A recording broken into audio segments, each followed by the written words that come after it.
شريك له وأشهد أن محمدا عبده ورسوله الذي لا نبي بعده اللهم صل على سيدنا محمد وعلى آله سيدنا محمد صلاة وسلاما دائمين متلاzimain ila yaumiddin.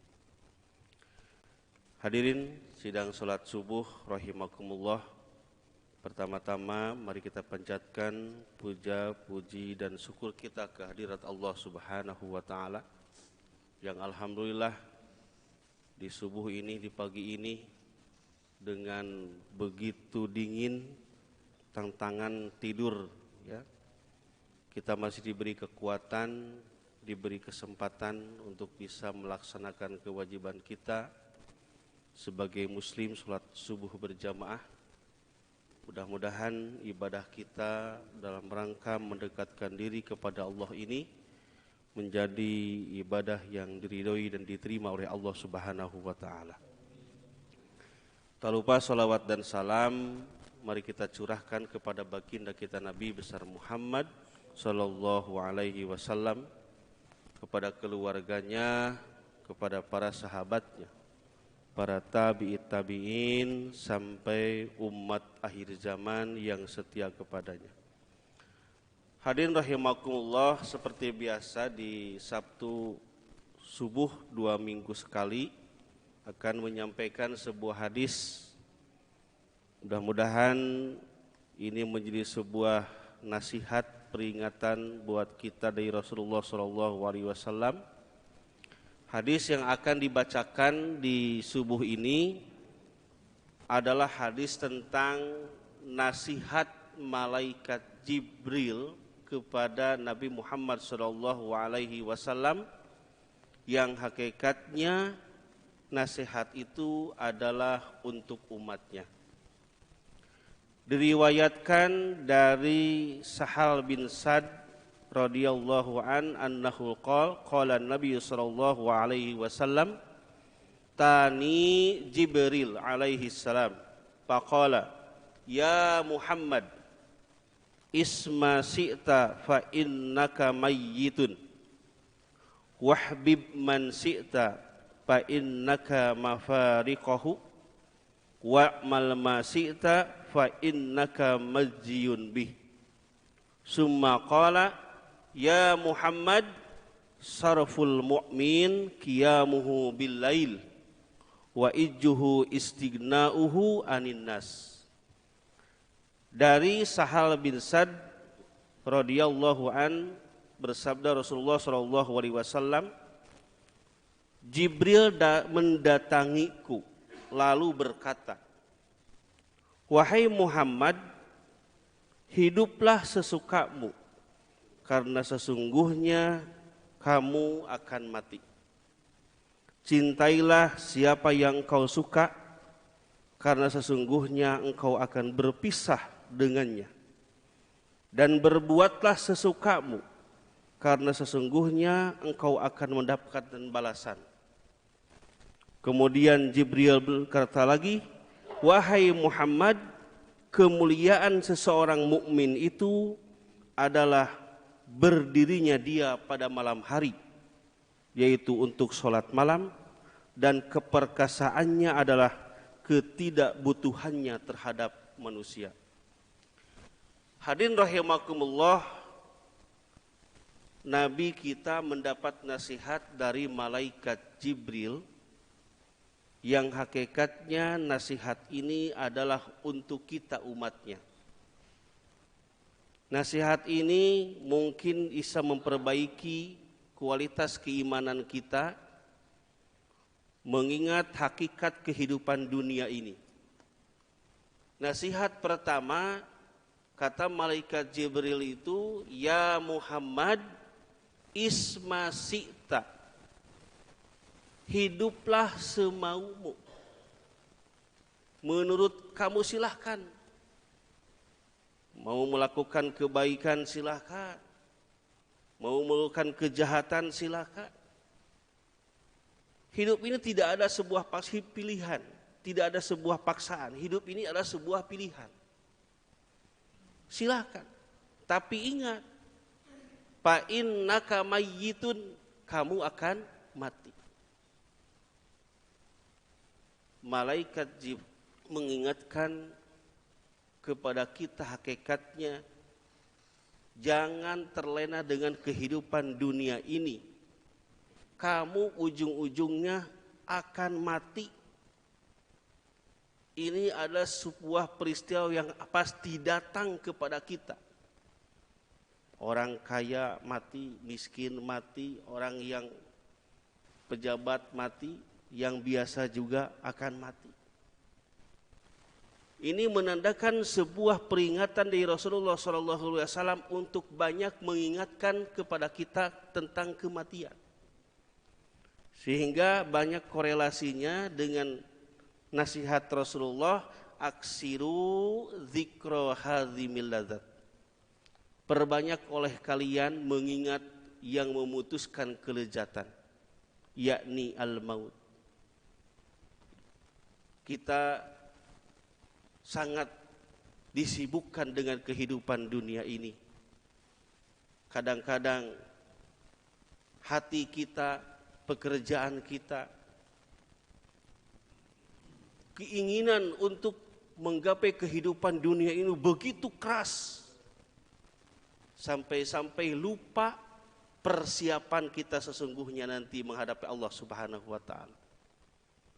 Sehingga Rasulullah ketika berkumpul dengan para sahabatnya bertanya, kira-kira menurut kalian siapa orang yang cerdas di antara umatku?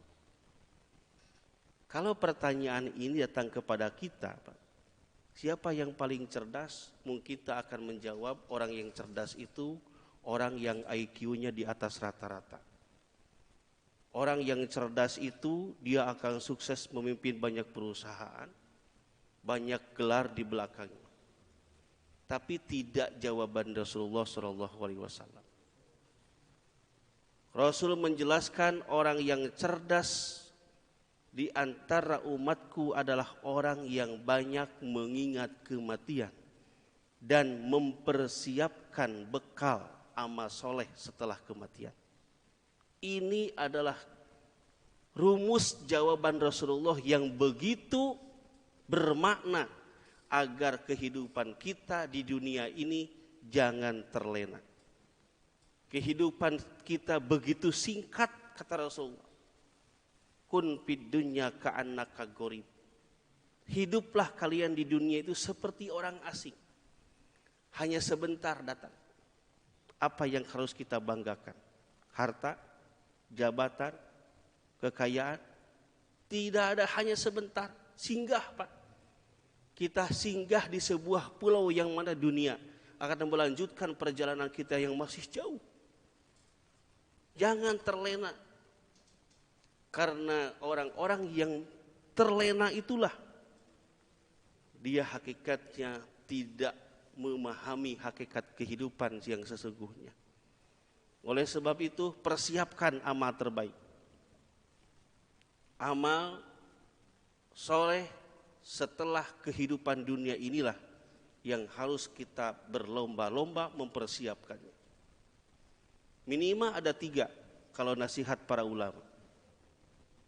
Pertama, persiapkan amal terbaik. Karakter amal terbaik itu 3. Amal yang dasarnya ikhlas lillahi ta'ala. Yang kedua, amal itu didasari dengan ilmunya. Yang ketiga, amal itu istiqomah. Persiapkan amal terbaik dengan 3 karakter. Karakter ikhlas, karakter berilmu, dan karakter istiqomah. Kemudian persiapan kedua, persiapkan amal-amal soleh yang nilai pahalanya mengalir terus setelah kita meninggal. Kita di dunia saja, ketika kita habis pensiun, ada harapan pengen mengalir terus gaji kita.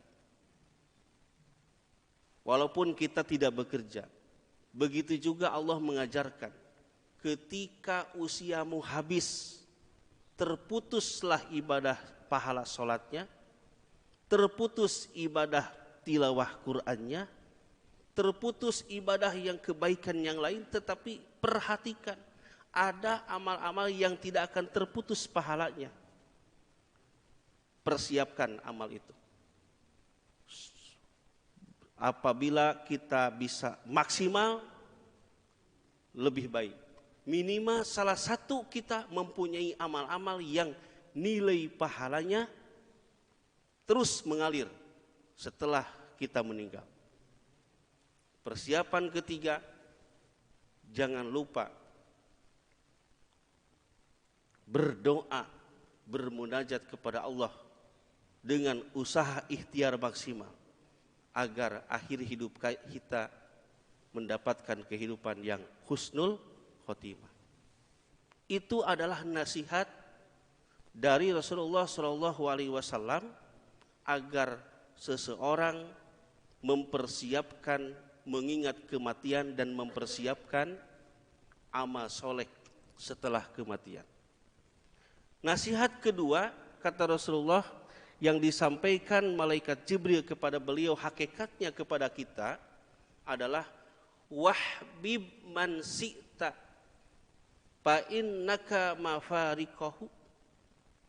Cintai siapa saja yang kamu suka, silakan.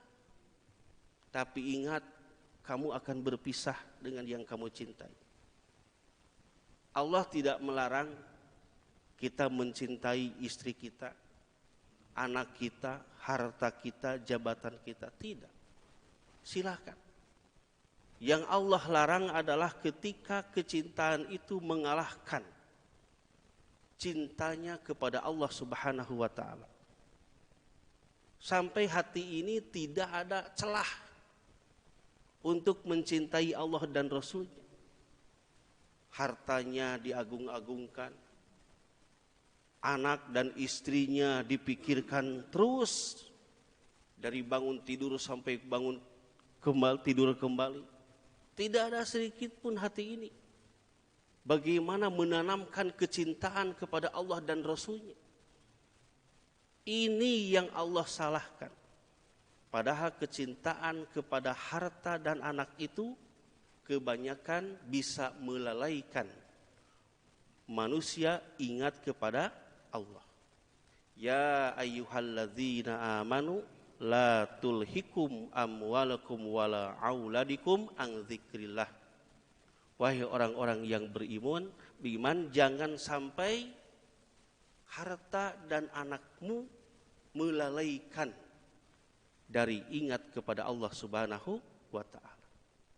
Kita boleh mencintai siapapun, tetapi jangan sampai cinta kepada Allah dan Rasulnya terkalahkan, terhilangkan di dalam hati kita.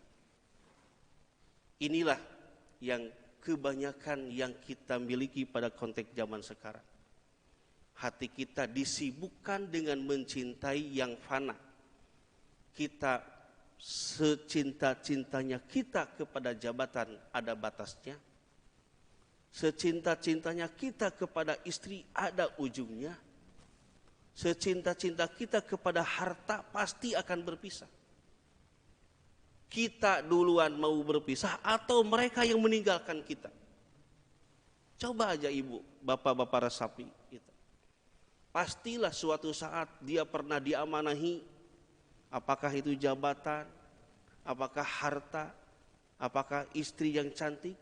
Tapi sekarang ketika Allah ambil salah satunya, siapa yang duluan? Dia atau kita yang meninggalkan dia? Pasti akan berpisah. Ini yang diperingatkan oleh malaikat Jibril, yang berupa nasihat kepada Nabi kita, hakikatnya kepada kita. Resapi, jangan sampai kecintaan kita kepada Allah dan Rasulnya terkalahkan, mengalahkan semuanya. Cinta kita kepada harta dan anak kita. Dan yang terakhir, nasihat malaikat Jibril kepada Nabi kita yang hakikatnya adalah kepada kita adalah wa'mal ma syi'ta. Berbuatlah semaumu. Tapi ingat, fa innaka mazyun bih. Kamu akan mendapatkan balasannya. Sekecil apapun perbuatan kamu, apakah itu perbuatan yang baik atau perbuatan yang jelek, famay ya'mal mithqala dzarratin syarran yarah wa may ya'mal mithqala dzarratin khairan yarah. Ya. Terbalik ya. Famay ya'mal mithqala dzarratin khairan yarah wa may ya'mal mithqala dzarratin syarran yarah. Sekecil apapun perbuatan kita, maupun baik maupun kecil, buruk, itu akan ada balasannya. Ingat, mungkin perbuatan kita lengah dari manusia. Mungkin perbuatan kita lengah dari atasan kita. Mungkin perbuatan lengah dari orang-orang terdekat kita. Tapi ingat, perbuatan kita tidak ada yang terlengah dalam pandangan Allah Subhanahu wa ta'ala. Hadirin rahimakumullah, setiap kita melakukan perbuatan, berpikir ulang. Berpikir ulang. Karena balasannya akan dapat kita rasakan, baik di dunia maupun di akhirat. Ada sebuah nasihat dari guru saya waktu pamitan mondok. Guru saya berpesan sampai sekarang teringat. Dek, titip dari apa? Jangan sekali-kali, kalau di bahasa Indonesia kan, jangan sekali-kali menyakiti orang lain. Baik dengan perkataan maupun perbuatan. Jangan sekali-kali menyakiti. Boleh jadi orang yang tersakiti dia mengadu kepada Allah lewat sujudnya, dan Allah mengabulkan doanya atas kedzaliman kita. Awas, hati-hati. Ketika kita menyakiti orang lain, baik perkataan kita, perbuatan kita, kemudian orang yang tersakiti mengadunya bukan kepada yang lain, mengadunya kepada Allah. Dia dizalimi, merasa terzalimi, maka balasannya biasanya langsung. Salasun la turaddu da'watuhum. 3 doa yang tidak akan tertolak. Salah satunya adalah da'watul madlum, doa-doanya orang yang teraniaya. Hati-hati, ini sebuah nasihat sampai sekarang saya upayakan. Sejelek apapun perilaku orang kepada kita, jangan coba-coba untuk membalas dengan keburukan. Jangan sampai menyakiti orang lain. Sekuat tenaga. Sekuat tenaga. Jaga pembicaraan kita, jaga perilaku kita. Karena boleh jadi orang-orang yang tersakiti, terzalimi itu mengadunya bukan ke atasannya, mengadunya bukan ke temannya, tapi mengadunya langsung kepada Allah Subhanahu wa ta'ala. Dia menadahkan tangannya atas kedzaliman orang lain kepadanya. Akhirnya Allah mengabulkan doanya. Hadirin rahimakumullah, nasihat ini mudah-mudahan sebuah nasihat yang sangat berharga buat kita. Memperbaiki kualitas hidup kita dengan banyak mengingat kematian, mempersiapkan bekal setelah kehidupan kematian ini. Yang kedua, mencintai di dunia ini sekedarnya saja. Cintai harta sekedarnya saja. Cintai anak istri sekedarnya saja. Jangan sampai kecintaan Allah dan Rasul-Nya terkalahkan, mengalahkan semuanya. Kemudian hati-hati perbuatan kita, ucapan kita yang bisa melukai, merugikan orang lain. Pasti sekecil apapun perbuatan itu akan ada balasannya. Banyak orang-orang yang ketika sudah tuanya hidupnya repot, hidupnya begitu mengkhawatirkan. Para ulama mengindikasikan bahwa orang-orang seperti ini adalah balasan ketika masih mudanya dia banyak melakukan atau menyakiti orang lain. Allah membuat repot di akhir hidupnya. Ini sebuah nasihat khusus bagi saya pribadi, umum bagi kita semua, mudah-mudahan bermanfaat, bisa meningkatkan kualitas kehidupan kita, beribadah kita kepada Allah Subhanahu wa taala. Mohon maaf apabila ada salah kata. Wabillahi taufiq wa hidayah wa ridha wal inayah. Wassalamualaikum warahmatullahi wabarakatuh.